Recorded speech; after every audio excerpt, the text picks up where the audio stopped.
Hey guys, Tony Hannity here from LazyTechGuys.com, and we are about to take a look at what Apple has to announce for the Apple Watch. We pretty much know a good 80% of what the Apple Watch is going to do. What we don't really know is exactly how the interface is going to work out, what other apps are going to be available, and what other changes Apple has made since their initial announcement back in September.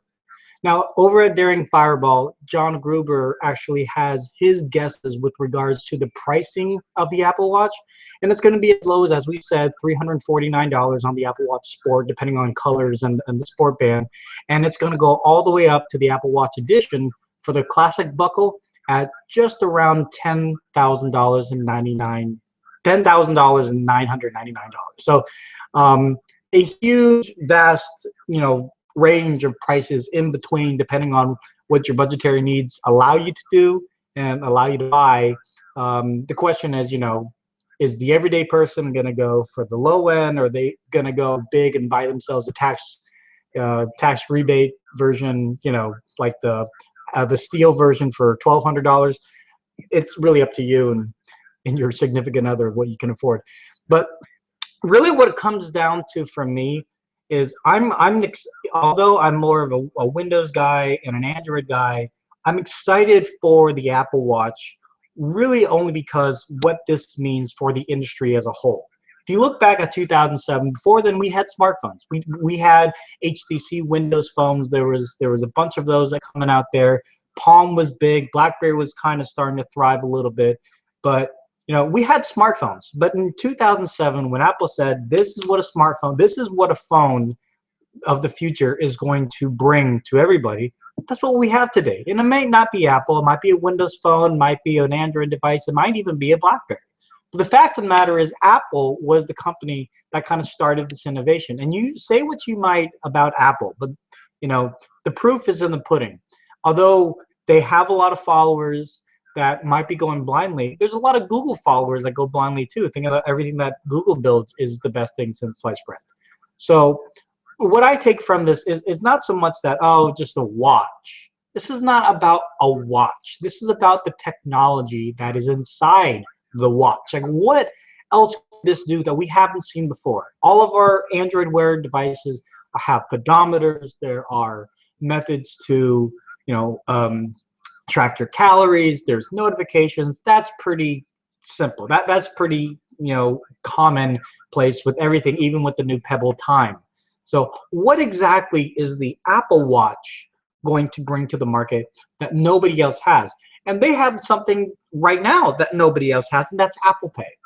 That's something that I could foresee in the future that Google is going to be implementing into their Android Wear watches, maybe to have a heightened awareness of security, so that if somebody does steal your phone, it's kind of like two-factor authentication. They can't use your Google Pay or Google Wallet without your Android Wear watch. So that could be something that Apple is going to put implemented into their system, where with Apple Pay, yes, you can use the fingerprint reader, but the fingerprint reader only works in vicinity with the Apple Watch. So that could be something that is very, very useful to lower all this kind of Apple Pay transactions that are fraud that we've saw in the last week. So definitely very, very excited.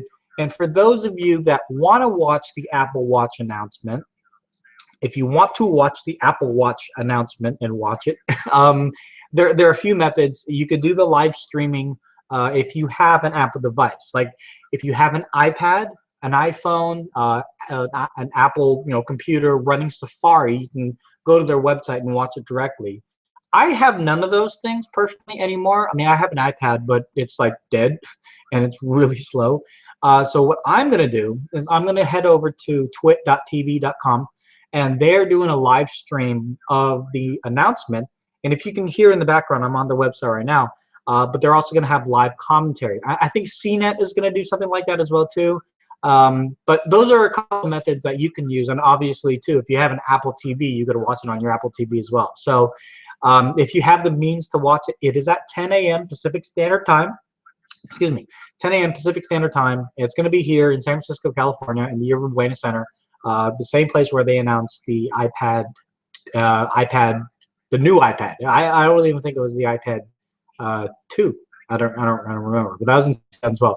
But yeah, that's another place where they announce a lot of their new devices, and obviously we're going to see a bunch of reviews after the fact. I don't know if Lazy Tech Guys is going to be able to do a review because Apple doesn't give us the watch, and I don't have means of a budget to buy one for the site. But we'll see. We'll definitely see.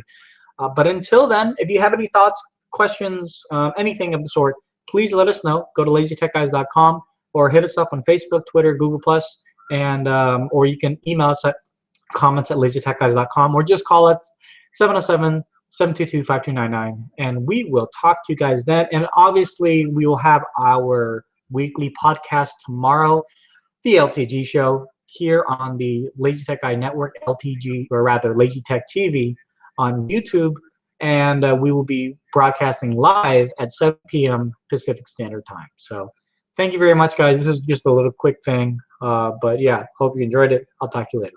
Take care. Bye-bye.